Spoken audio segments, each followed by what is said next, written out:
Kamusta po mga katambay? Si Kamanong po sa Tambayang Makabayan. Ito po, meron po tayong nakakalungkot na kukumentuhan at sana po hindi po mangyari. Isama po natin sa ating mga dasal na siyempre po hindi po magkaroon ng digmaan o giyera sa ating bansa mga katambay. Pero bago po yun, papasalamat muna si Kamanong sa mga nakagusto po ng ating malit na channel sa YouTube at TikTok, ang Tambayang Makabayan. At ganun din po ang ingatan po tayo mga kababayan, mga katambay sa ating po mga biyahe. Dahil ngayon po ay holiday season po, tayo po ay nasusuong sa mga traffic, number one, at syempre po sa malalayong bumibiyahe po, lalo yung mga tawid dagat. Ingatan po kayo. At syempre po, alam natin, nag-aaproblema rin ang airport natin na napaka isang sakripisyo po ang magbiyahe sa ating bansa. Ingatan nawa po mga katambay. Ito po, pakinggan po natin ng isa po nating kasamang vlogger na nagpahayag po. Ito po kanyang sinasabi na pinaghahanda nga po ang mga kasundaluhan, number one, ng ating Pangulo. Ito po, pakinggan po natin at komentuhan po natin mga katambay. Ipinag-utos ni Pangulong Ferdinand R. Marcos Jr. ang pagpapatupad ng Response and Countermeasure Package sa harap ng patuloy na pananalakay ng China sa WPS. Sa isang pahayag na inilabas sa social media nitong Huwebes, sinabi ni Marcos na nakipagpulong siya sa mga opisyal ng seguridad at depensa ng bansa nitong mga nakaraang araw kasunod ng pag-atake ng water cannon ng China Coast Guard at Chinese Maritime Militia sa isang supply vessel ng Pilipinas sa Ayungin Shoal na ikinasugat ng 3 tripulante. Ibinunyag din ng Pangulo na siya ay nasa constant communication sa mga kinatawan ng mga kaalyado, partner, at kaibigan ng bansa sa international community. Nag-alok sila na tulungan tayo sa kung ano ang kinakailangan ng Pilipinas upang maprotektahan at matiyak ang ating soberanya, mga karapatan sa soberanya, at jurisdiksyon habang tinitiyak ang kapayapaan at katatagan sa Indo-Pacific, sabi ni Marcos. Ibinigay ko sa kanila ang aming mga kinakailangan at tiniyak na matutugunan sila, dagdag pa niya. Ayon sa punong ehekutibo, ang Response and Countermeasure Package ay ipapatupad ng mga ahensya ng pambansang pamahalaan at instrumentalities sa mga susunod na linggo. Hindi niya ibinunyag ang mga detalye ng package ng countermeasure ngunit inilarawan niya ito bilang proportionate, deliberate, at reasonable sa harap ng bukas, walang tigil, at ilegal, mapilit, agresibo, at mapanganib na pag-atake ng China. Hindi tayo naghahangad ng salungatan sa alinmang bansa, lalo na sa mga bansang nag-aangking kaibigan natin ngunit hindi tayo mananatiling tahimik at magpapasakop, sabi pa ni Marcos. Hindi sumusuko ang mga Pilipino, he stressed. Hindi bababa sa 3 tauhan ng Navy na sakay ng UM4 ang nasugatan noong weekend matapos ang 2 sasakyang pandagat ng CCG Water Cannon ang kanilang sasakyang pandagat na nagdadala ng mga supply para sa mga tropang Pilipino na nakatalaga sa BRP Sierra Madre, ang nakaground na barko na nagsisilbing barko ng bansa sa Ayungin. Nagtamo ng matinding pinsala ang UM4 matapos ang insidente, ayon sa Armed Forces of the Philippines. Ipinatawag ng Department of Foreign Affairs ang charge d'affaires ng Chinese Embassy para iparating ang matinding protesta ng Pilipinas sa insidente, sa pangalawang pagkakataon nitong buwan na nasugatan ng mga tripulante ng Pilipino sa sagupaan ng mga barko ng China at Pilipinas sa pinag-aagawang teritoryo. Ilang bansa din ang nagpahayag ng suporta sa Pilipinas habang kinundina nila ang pagsalakay ng China sa West Philippine Sea at nanawagan ng pagpigil at pagsunod sa 1982 Law of the Sea Convention at sa 2016 Arbitral Decision. Inaangkin ng China ang halos buong South China Sea at mga maritime features sa West Philippine Sea na nasa loob ng Exclusive Economic Zone ng Maynila. Dahil sa desisyon na ito ng Pangulo, malinaw na anumang oras ay sisiklab na ang gulo sa WPS. Kaya naman, ang isang lawyer na si Attorney Darwin Cañete ay nanawagan sa publiko na isama na sa kanilang panalangin ang bansa. Hudyat na nga ba ito ni PBBM para lumaban sa China? Ngayon ang tanong, sino ang kawawa pag nagkataon? Malamang ang taong bayan na walang Yan po mga katambay, ang nakakalungkot na balita na sana'y huwag mangyari sa ating bansa. Nakita naman po natin ang nangyari sa ating bansa. Napakahirap, kahirapan, kawalan ng trabaho, napakataas ng mga bilihin, di ba? Na halos napakarami nating kababayan naghihirap. Di po ba? Kaya nga ginagawa nila puro ayuda, di ba? Dahil hirap ang mga Pilipino. Dahil hindi na nga masolusyonan ng ating gobyerno ang kahirapan.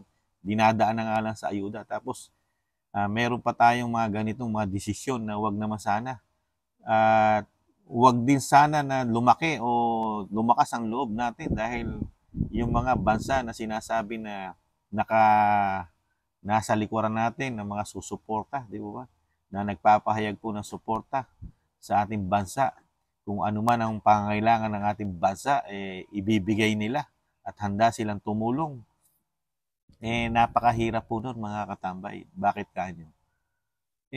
Tayo ang mapapahamak dun Hindi naman yung mga bansa na tutulong sa atin, di ba? Saka magkaroon na po tayo ng takot at nakikita na po natin kung ano nangyayari doon sa mga bansang pinangakuan din nila ng tulong, di ba? Nangako rin po sila ng tulong sa mga bansa katulad po ng Ukraine, di ba? Ang Ukraine ay napakaayos na bansa, mas maayos sa Pilipinas, di ba? Mas mayaman sa atin ang Ukraine. Pero ano po nangyari? Sa pinangakuan din po nila yon ang Ukraine na tutulungan, di ba? Ngayon, durog na durog. At napakaraming mga tao ang naghihirap sa Ukraine. Lalo na yung mga mahihirap na walang kakayahang umalis ng bansa nila. Ganon din po mangyayari sa atin pagka masyadong agresibo at matapang ang ating leader. Di ba? Nakapagtataka nga lang sa kabila ng itong ating gobyerno, gusto niyang maging world class ng ating bansa. Kaya nga po, panay ang biyahe niya. Talagang nangihikayat sa mga bansa na mayayaman na pinupuntahan niya, di ba? Para mamuhunan sa ating bansa. Pero sa kabila nun, meron namang isang side na nagbabanta naman at pinaghahanda ang ating sandatahang lakas na maghanda. Dahil kung tayo sasalakayin ng China, handa tayong ipagtanggol ang ating bayan. Pero ang China, wala pa naman paputok na ginagawa sa atin, di ba? Tubig pa lang, tubig ang ginagawa nila.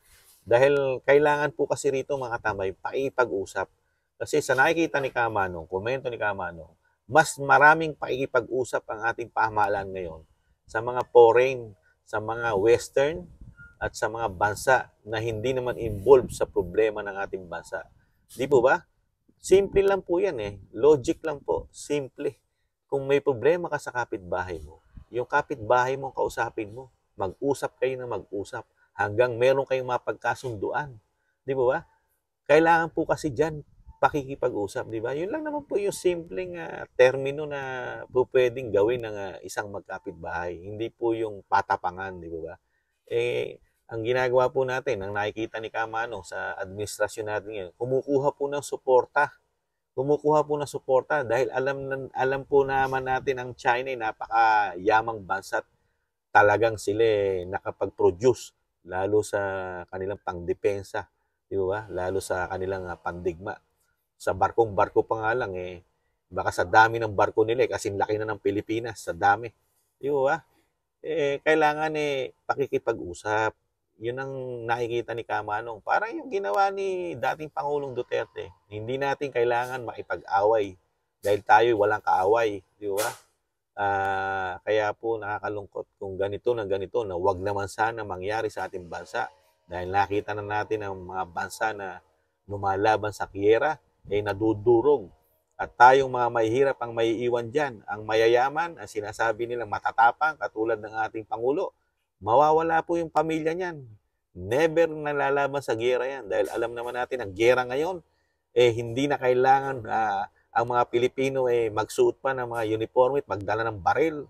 Ang gera po ngayon ay puro missile na. Padadalan tayo ng missile at puputok na lang mismo sa ating bansa yon mga katambay. Kaya nakakalungkot lang po. Sana po ito pong balita na ito ay sana ay hindi magkatotoo at huwag sanang maisip ng Pangulo. Ang kailangan lang talaga ng Pangulo natin ngayon makipag-usap po sa China. Kausapin po ang China para magkaroon tayo ng kapayapaan. Di po ba? Hindi pa natin kayang makipagyera sa panahon ngayon. Walang-wala tayong kakayahan. Kahit sabihin mo tutulungan tayo ng mga mayayang bansa, hindi natin pwedeng asahan yon mga katambay. Never nating asahan yon na sila'y mag-uubos ng pera sa atin, na meron din silang problema sa kanilang bansa. Di po ba mga katambay? Logic lang po yan. Kaya nakakalungkot lang po na sa kabila ng kahirapan ng ating bansa na hindi pa nga nasusolusyonan ng mga problema ng ating bansa sa kahirapan, ngayon sasabak tayo sa pinakamalaking problema na sasapitin ng ating bansa. Mag-isip-isip po ang leader natin dahil ang commander-in-chief natin ang isa lang magdidesisyon dyan. Kaya napakahirap po ang commander-in-chief maging matapang. Ang maapektuhan daan-daang milyong mga Pilipino. Di po ba mga katambay? Kaya wag naman po sana isama natin sa panalangin na wag sanang maging matapang ang ating commander-in-chief na hindi tayo magsisi sa huli. Di po ba mga katambay? Kaya sama po natin mga katambay na magbago at hindi maging agresibo ang ating Pangulo. Yun lang po mga katambay. Nag-iiwan po na ipaglaban natin ating bansa. Yung sinasabi lagi ni Kamanong, di sa giyera ang solusyon ng giyera ang sasabihin solusyon ng problema bansa. Hindi. Pakipag-usap. Tok. Di mo ba? Kaya tis-tis lang po. May pag-asa pa. Makabangon tayo mga katambay. Paalam. Bye-bye.